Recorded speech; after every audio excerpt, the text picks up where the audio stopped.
The sun-baked earth cracked beneath Katherine Burke's black boots as she stepped off the stage coach, one hand clutching a worn leather suitcase, the other holding tightly to the arm of the driver who had helped her down. Though her eyes were open, they saw nothing of the town that would become her home, Eureka Springs, Arkansas, 1878, a place she knew only through the letters of a man she had never met. "Miss, you all right there?" the stagecoach driver asked, noticing her hesitation. "Yes, thank you," Katherine replied, her voice steady despite her racing heart. "I'm waiting for someone, a Mr. Keith Walters." The driver cleared his throat uncomfortably. "The ranch owner. Miss, you sure about this arrangement? A woman in your condition?" Katherine straightened her spine, her unseeing eyes staring straight ahead. "My blindness does not make me incapable, sir. Mr. Walters and I have corresponded extensively. He is expecting me." The truth was more complicated. Katherine had answered an advertisement for a mail-order bride 3 months prior, exchanging letters with Keith Walters, a rancher outside Eureka Springs. She had been forthright about her blindness from the start, expecting rejection.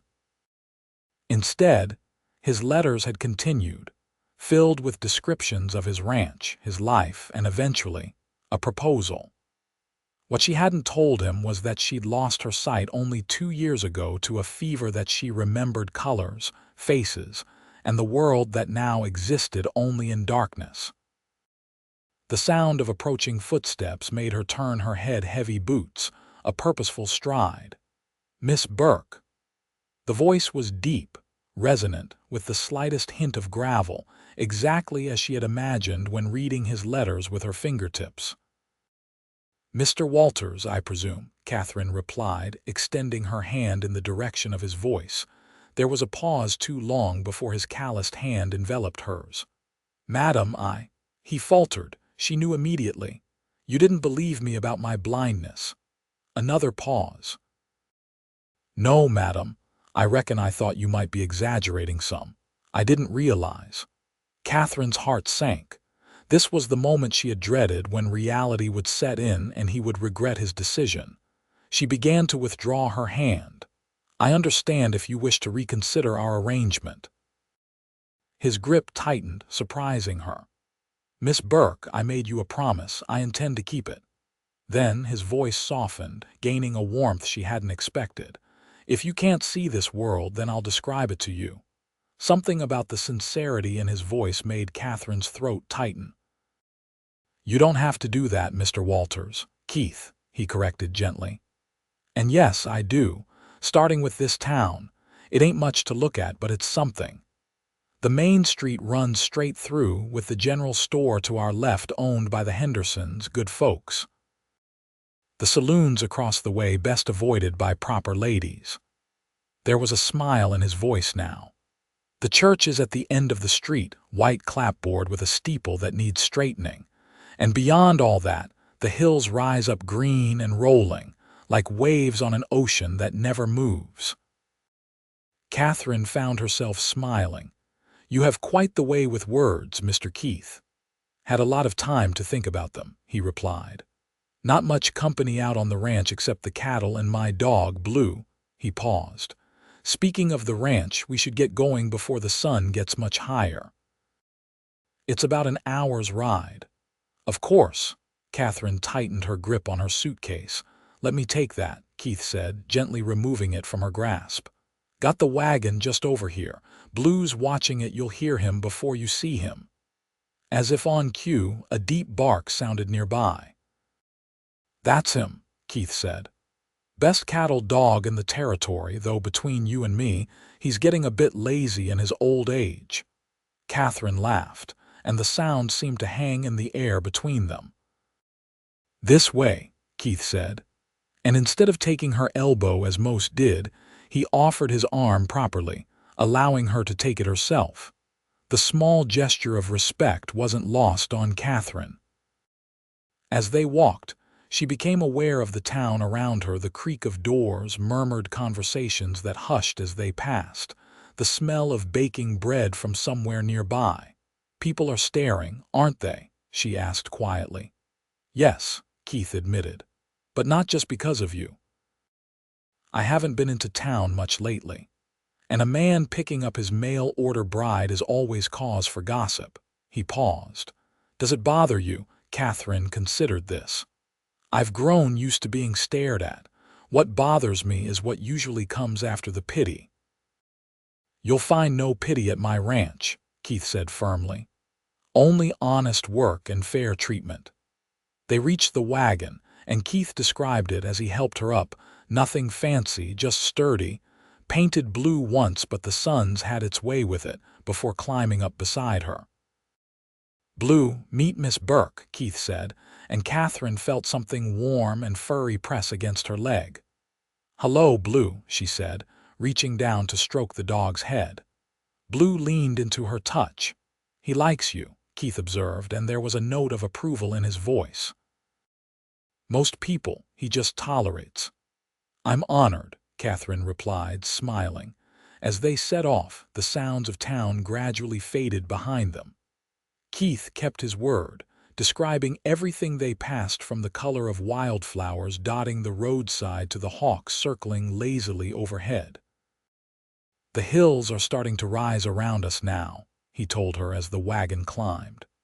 "To our right, there's a stand of oak trees, their leaves just starting to turn gold at the edges. Ahead, you can see the valley where my ranch sits, good grazing land, sheltered from the worst of the winter storms." Katherine closed her eyes, picturing it all. "It sounds beautiful." "It is," Keith said simply. "Not what I'd call grand, but it's good land. My father chose well when he settled here." "Your father built the ranch, started it. I've added to it over the years." "The house was just a 2-room cabin when he died. It's proper now, 4 rooms downstairs, 2 up. And it's just been you, all this time." There was a pause. "Had a foreman for a while, and I hire hands during calving season, but mostly, yes."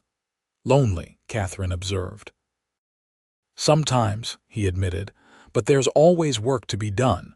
Keeps a man from thinking too much." They lapsed into silence, but it wasn't uncomfortable. Katherine found herself listening to the rhythm of the horses' hooves, the creak of the wagon, the occasional soft commands Keith gave to the team. "We're coming up on the ranch now," he said eventually. "There's a creek that marks the property line. You can hear it if you listen." Katherine tilted her head and caught the faint sound of running water. "The house is just ahead, white with green shutters, though they need a fresh coat of paint," Keith continued. "Got a porch that wraps around the front and one side. Barn is to the right, painted red as barns ought to be. Couple of corrals, a chicken coop, and a vegetative garden that's seen better days." The wagon slowed, then stopped. Katherine heard Blue jump down with an eager bark. "Here we are," Keith said. "Home." He helped her down from the wagon, and Katherine stood still, taking it all in, the sense of hay and horses, the distant lowing of cattle, the rustle of leaves in a gentle breeze. "I know it's not what you're used to," Keith said, a note of uncertainty in his voice. "You don't know what I'm used to," Katherine replied gently. "I grew up on a small farm in Ohio. This," she gestured around her, "feels more like home than the city boarding house where I've lived these past 2 years. Still," Keith said, "it's a hard life, especially for a blind woman." Katherine finished for him. "Mr. Walters, Keith, I may not be able to see, but I can cook, clean, sew, and tend a garden. I'm not afraid of hard work." "Never thought you were," Keith replied. "Just wanted to make sure you know what you're getting into." Katherine turned toward him, wishing she could see his face. "I know we've only just met in person, but I felt I knew you from your letters. You were kind, honest, and forthright. Are you still that man?" "I aim to be," he answered. "Then that's all I need to know for now," Katherine said. "The rest we'll figure out as we go along." She hesitated. "Though I should tell you I wasn't born blind. I lost my sight 2 years ago to a fever. I remember what the world looks like. Sometimes I think that makes it harder." Keith was quiet for a moment. "I can't imagine losing something like that," he finally said. "But maybe it means I can help you see it again in a way through words." Katherine smiled. "I'd like that." "Come on then," Keith said, offering his arm again. "Let me show you your new home." As they walked toward the house, Katherine felt something she hadn't expected, a flutter of hope, warm and unexpected, like the first hint of dawn after the longest night. The inside of the ranch house was clean but sparse, with furniture that Keith described as sturdy rather than pretty. He led Katherine through each room: the main living area with its stone fireplace, the kitchen with its cast iron stove, the small study where he kept his books and ledgers. "You read?" Katherine asked, running her fingers along the spines of the books, feeling the different textures. "When there's time," Keith admitted. "My mother taught school before she married my father. She made sure I had an education." "My mother was a teacher too," Katherine said, surprised at the coincidence. "She taught me to read Braille after I lost my sight." "Braille?" Keith asked, and Katherine heard the curiosity in his voice. "It's a system of raised dots that represent letters," she explained. "You read with your fingertips." She pulled a small book from her pocket. "Here, feel this." Keith's fingers brushed hers as he took the book, and Katherine felt an unexpected warmth at the contact. "These little bumps are words?" he asked, sounding impressed. "Yes. It took me months to learn, but now I can read almost as quickly as I did with my eyes." "That's something," Keith said, handing the book back. "Quite something." They continued the tour upstairs, 2 bedrooms connected by a small landing. "This one's mine," Keith said, opening a door, "and this will be yours at least until—" He didn't finish the sentence, but Katherine understood. "Until they decided whether to truly marry or part ways. It's a fair arrangement," she said, stepping into what would be her room. "How does it look?" "Simple," Keith said. "Bed against the far wall, quilt my mother made on it, blue and white star pattern. Dresser to your right, washstand beside it. Window facing east so you'll get the morning sun. Floor could use a rug, but the wood sound." Katherine moved carefully into the space, her hands outstretched to get her bearings. "It's perfect," she said, meaning it. After the cramped boarding house room she'd shared with 2 other women, this felt luxurious. "I'll bring up your suitcase," Keith said. "Then maybe you'd like to rest before supper. It was a long journey." "I'd like that," Katherine admitted, "though I should help with the meal." "Not today," Keith insisted. "I've been cooking for myself for years. One more night won't hurt me." After he left, Katherine sat on the edge of the bed, running her hands over the quilt, feeling the careful stitches. She was here in a stranger's home, in a place she'd never seen, about to begin a life she could scarcely imagine. By rights, she should be terrified. Instead, she felt something like peace. Later, over a supper of beans, bacon, and surprisingly good biscuits, Katherine learned more about Keith Walters. He was 32, had come west with his parents at 10, and had been running the ranch alone since his father died 8 years ago. His mother had passed 2 years before that. "What made you decide to advertise for a wife?" Katherine asked as they sat by the fire after the meal, blue stretched out between them. Keith was quiet for so long that Katherine thought he might not answer. Finally, he spoke. "Loneliness partly. Practicality partly. A ranch needs a woman's touch, and I'm not one for courting, never had the knack for it."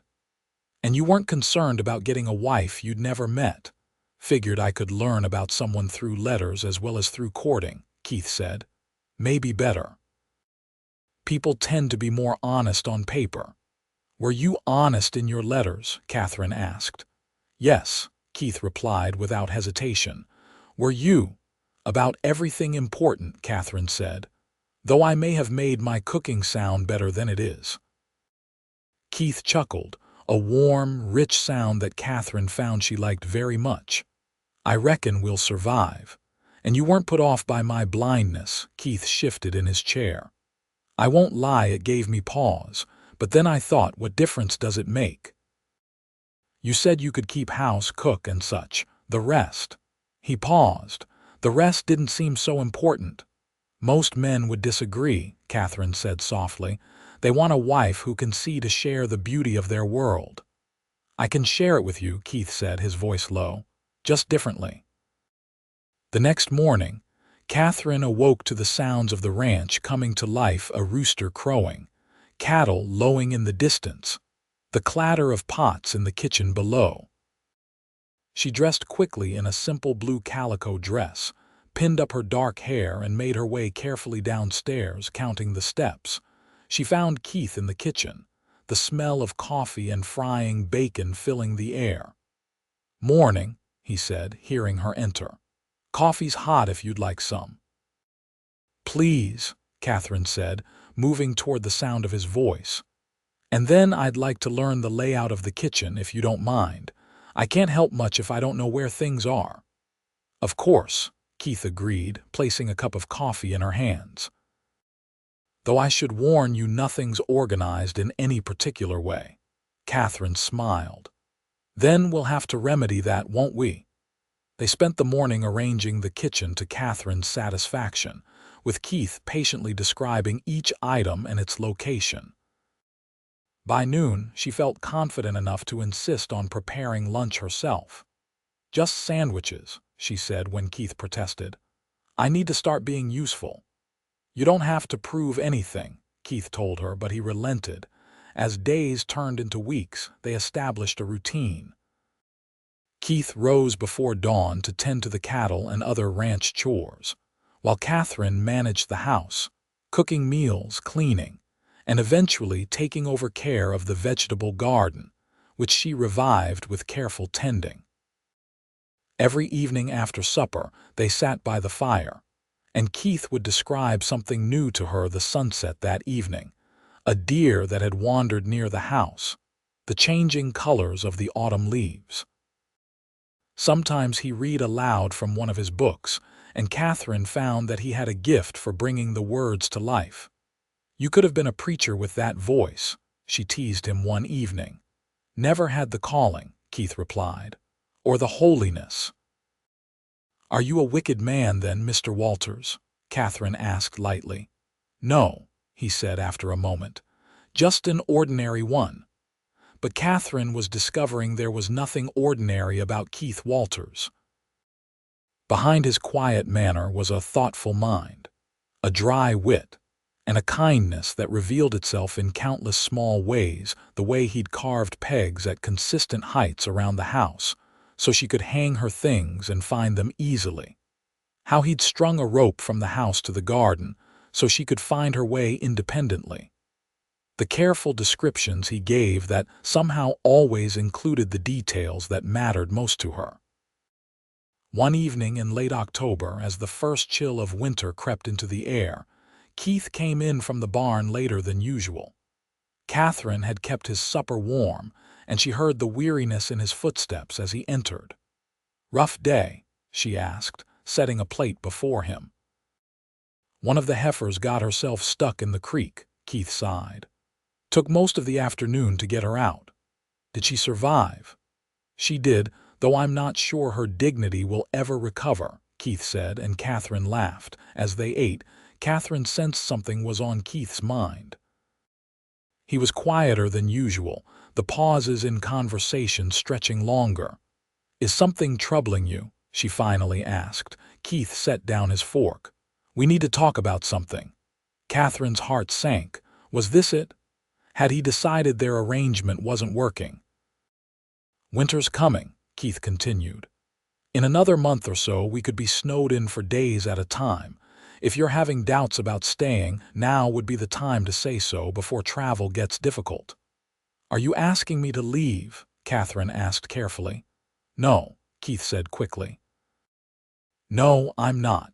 But I need to know if that's what you want." Katherine considered her answer carefully. The truth was, She had grown comfortable here in this house with this man.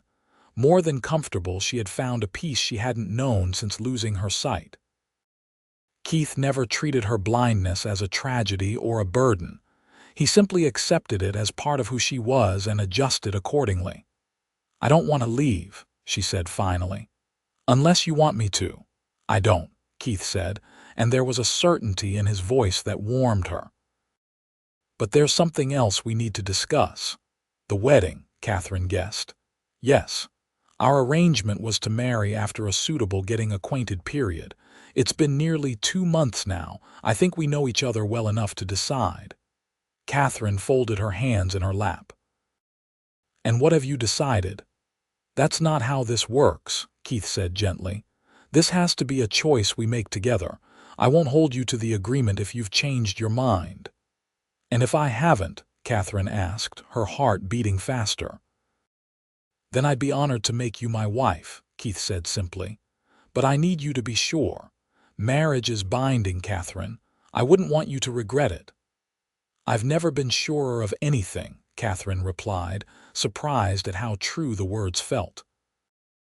Over the weeks, her feelings for Keith had deepened from respect to genuine affection, and lately, to something more, something that made her pulse quicken when he entered a room, that made her treasure the sound of his laugh.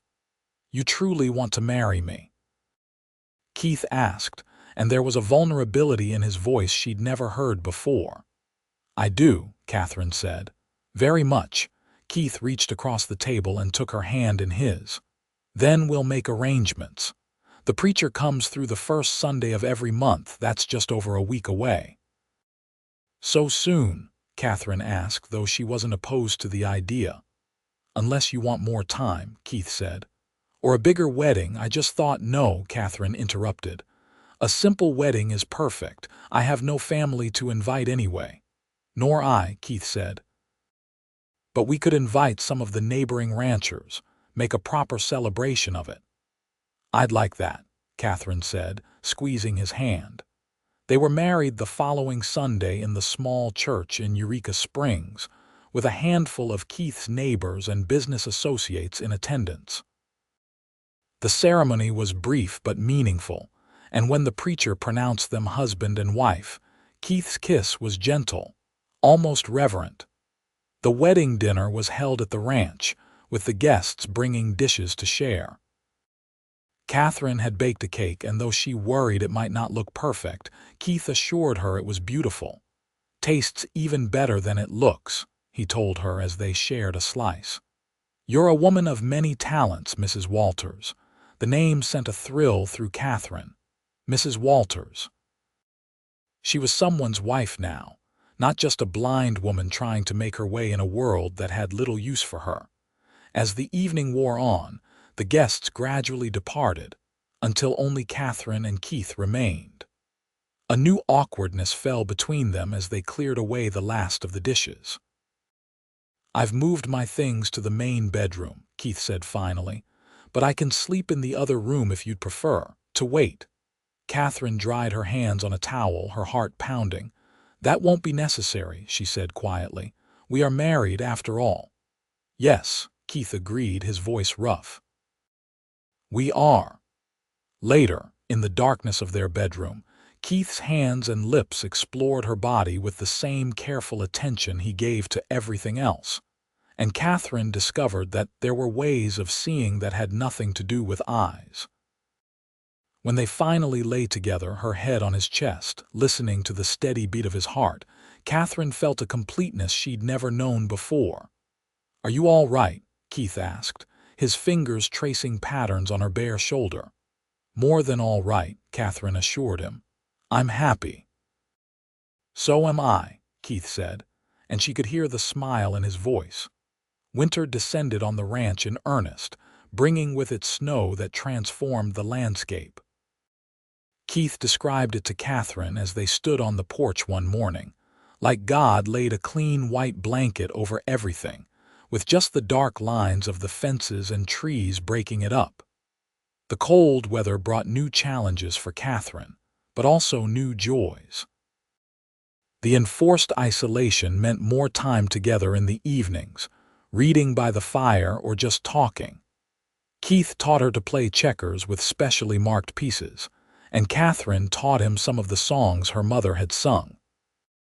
Their physical relationship deepened too, as initial shyness gave way to a comfortable intimacy. Katherine discovered that Keith's calm exterior hid passionate depths, and she found herself responding with a fervor that sometimes surprised them both. "Where did you learn to kiss like that?" Keith asked breathlessly one night after a particularly heated exchange.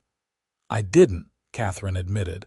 "It must be natural talent." Keith laughed, pulling her closer. "One of your many gifts. Not every day was perfect, of course."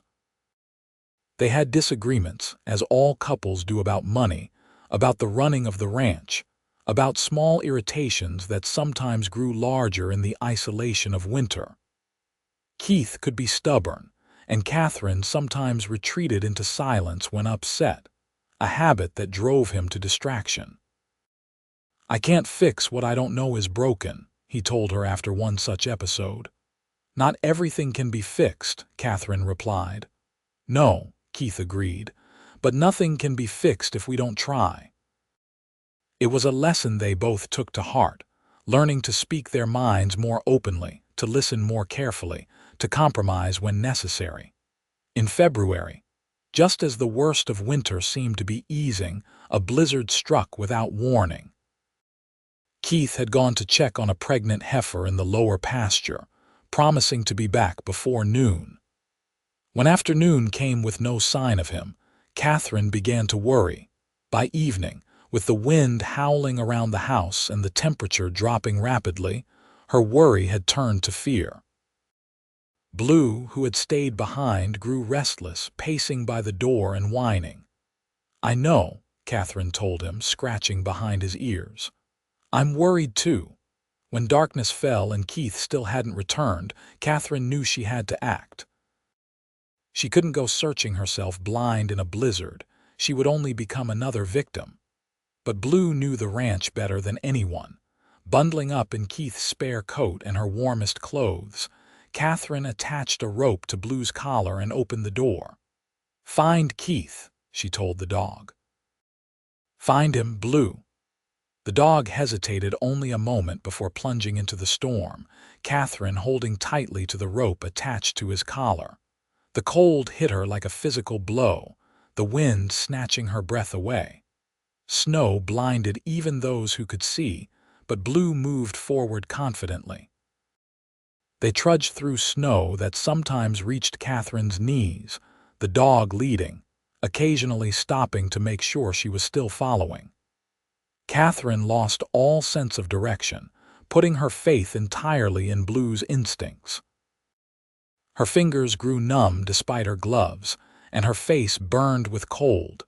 Just when Katherine began to fear they were hopelessly lost, Blue barked sharply and pulled her forward with renewed vigor. Moments later, she heard a faint voice calling her name. "Keith," she shouted against the wind. "Keith, we're here, Katherine." His voice was closer now. "What in God's name are you doing out here?" Then he was there, his arms around her, solid and real.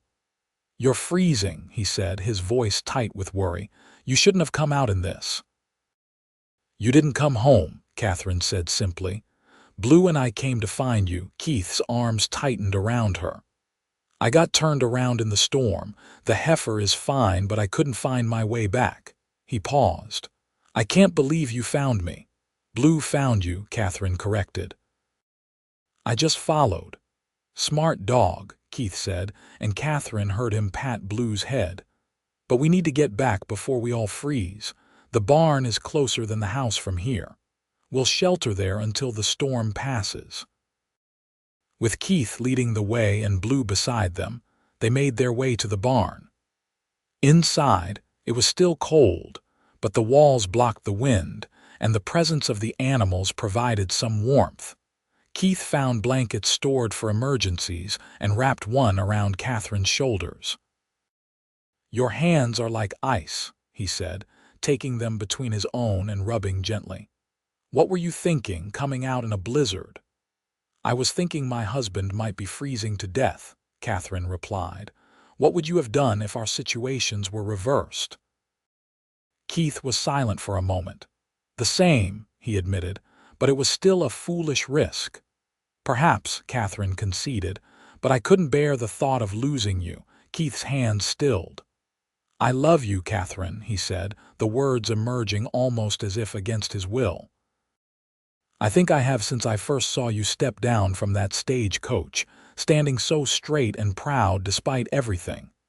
Katherine felt tears spring to her eyes, warm against her cold cheeks. I love you too, she whispered. I think I knew it that first day, when you promised to describe the world to me. Keith drew her into his arms, and there in the barn, with the storm raging outside and the animals shifting quietly around them, they reaffirmed their love in the most ancient way, finding warmth and solace in each other's embrace. They spent the night huddled together under blankets in a corner of the barn, and in the morning the storm had passed, leaving a transformed world behind. Keith described it as they made their way back to the house. Everything looks new, like the first day of creation. The sun's making the snow sparkle like it's covered in diamonds. Spring came early that year, bringing new life to the ranch. The cattle delivered healthy calves, the vegetative garden flourished under Katherine's care, and in late March, Katherine discovered she was with child. Are you sure? Keith asked when she told him, his voice a mixture of awe and concern. As sure as I can be, Katherine replied. My mother was a midwife as well as a teacher. I know the signs. Keith was silent for so long that Katherine began to worry. Are you not pleased? Keith repeated, and suddenly she was being lifted off her feet, spun around as Keith laughed. I'm more than pleased, Katherine. I'm overjoyed. As her pregnancy progressed, Keith became even more attentive, describing not just the world around them but the changes in her own body. You're carrying mostly in front, he told her. My mother would have said that means a boy. And what do you hope for? Katherine asked. A healthy child, Keith said immediately. And a safe delivery for you, nothing else matters. The baby a boy, just as Keith's mother would have predicted, was born on a crisp October day, with the help of the doctor from town and the wives of 2 neighboring ranchers. Katherine's labor was long but uncomplicated, and when she finally held her son in her arms, she wept with joy. What does he look like? She asked Keith, who had been by her side throughout. He's perfect, Keith said, his voice thick with emotion. He has your dark hair, and I think he'll have your smile too. His eyes are blue now, but the doctor says they might change. What shall we name him? Katherine asked. Keith thought for a moment. What about Benjamin? After your father, Katherine smiled, touched that he remembered this detail from their early letters. Benjamin Keith Walters, she said. It's perfect. Benjamin, Ben for short, grew quickly. A robust child with a sunny disposition and his father's adventurous spirit. Katherine sometimes worried about raising a child she couldn't see, but Keith assured her that her other senses more than compensated. You heard him trying to sneak a cookie before I even noticed him in the kitchen, Keith pointed out one evening. And you always know when he's about to cry, even before he makes a sound. As Ben learned to talk, he became another set of eyes for Katherine, describing things in his simple, straightforward way. The sky is very blue today, Mama, he might say, or Papa's beard is getting long again. When Ben was 2, the family welcomed a daughter, Sarah Elizabeth, named for both grandmothers. She looks like you, Keith told Katherine. Same delicate features, same determined chin. Life settled into a pleasant rhythm.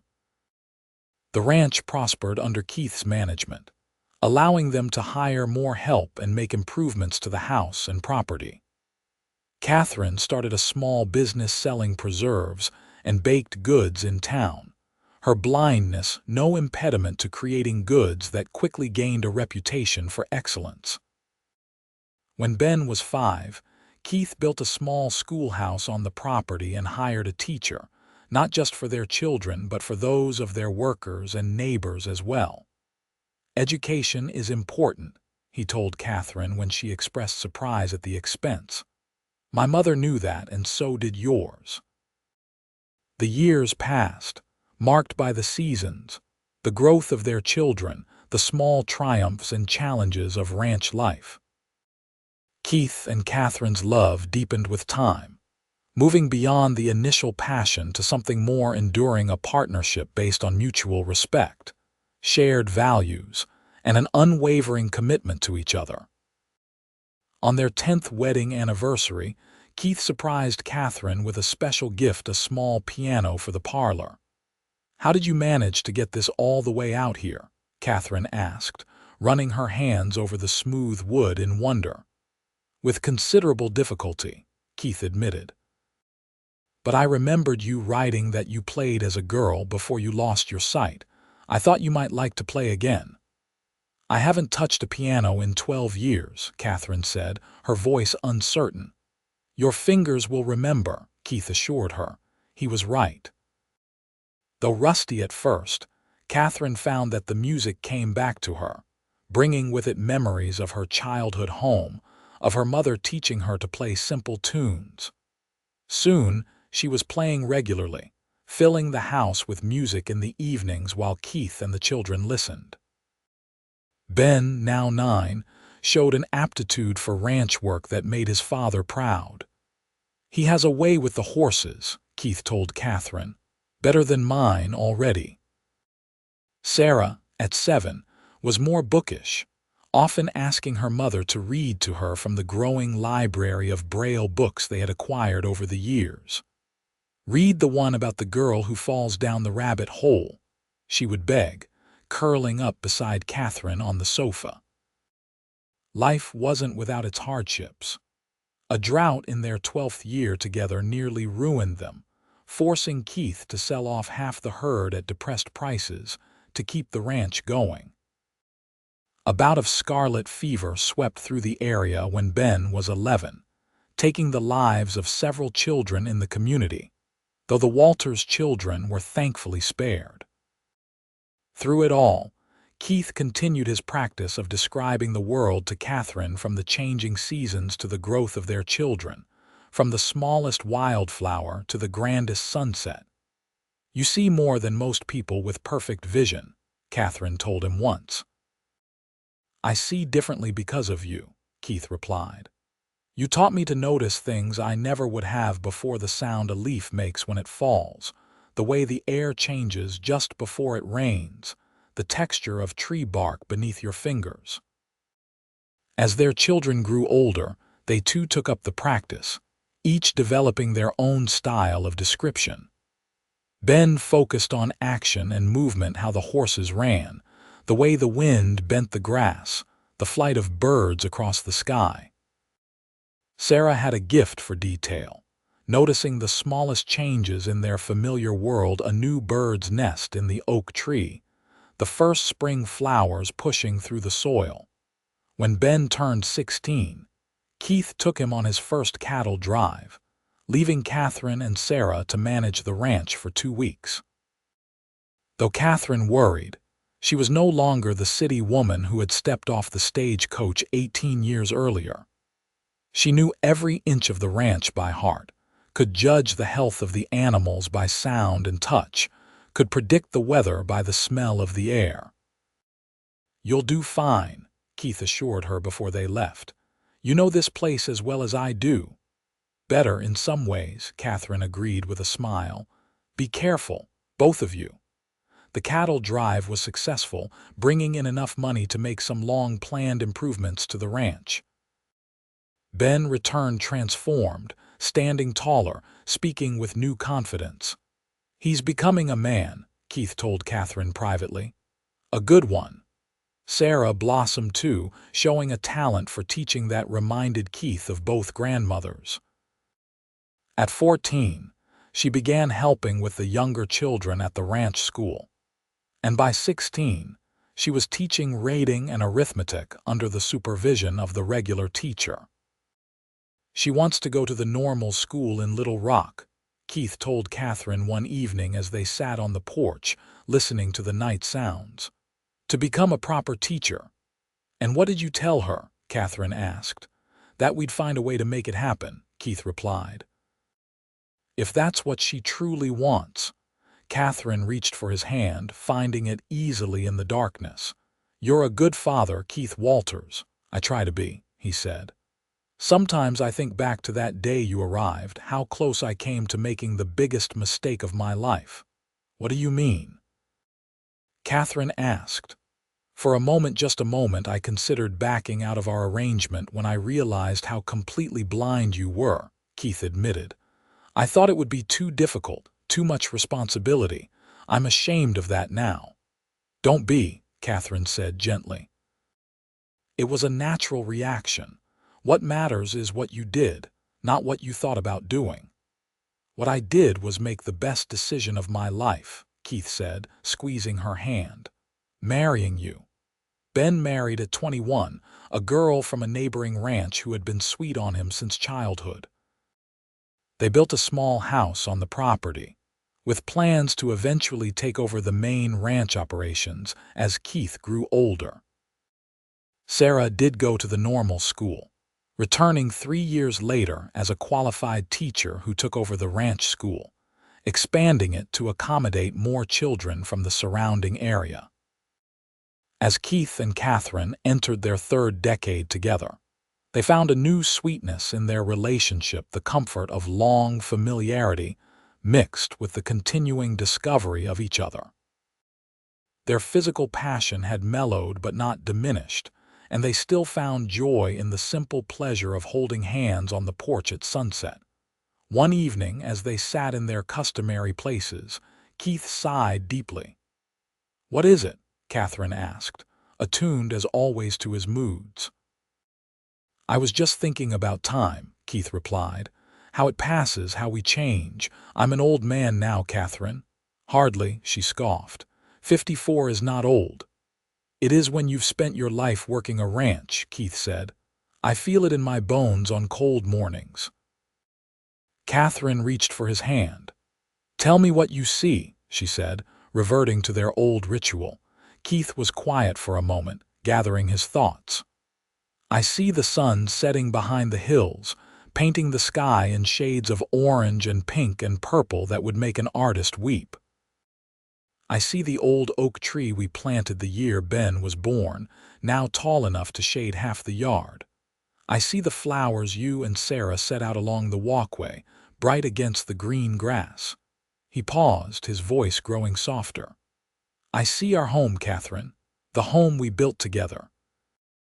And it's more beautiful than anything I could have imagined when I was a lonely rancher writing letters to a woman I'd never met." Katherine felt tears well in her eyes. "It sounds perfect." "It is," Keith said simply, "because you're here." Life continued to unfold around them. Grandchildren came first, Ben's 2 boys, then his daughter, and later, Sarah's son and twin girls. The ranch expanded, modernized in some ways while maintaining its essential character. Keith gradually handed over more responsibility to Ben, though he never fully retired. In their 40th year together, as winter once again blanketed the ranch in snow, Keith fell ill, a respiratory infection that the doctor initially dismissed as a seasonal affliction, but which refused to improve. "I'm fine," Keith insisted, even as his breathing grew more labored. "Just need some rest." But Katherine, who had learned to read the slightest changes in his voice, his breathing, his movements, knew better. "We're sending for the doctor again," she said firmly, "and no arguments." The doctor's diagnosis was grim pneumonia, advanced and dangerous for a man of Keith's age.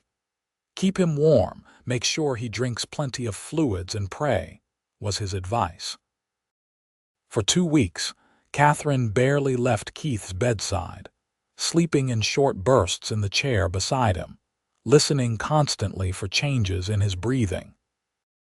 Ben and Sarah took turns helping, but it was primarily Katherine who tended to him, Katherine who spooned broth between his lips, who changed the cool cloths on his forehead when the fever raged, who held his hand through the worst of the coughing fits. "You should rest," Keith told her during a lucid moment. "You'll make yourself sick." "I'm exactly where I need to be," Katherine replied, "where I've always been, by your side."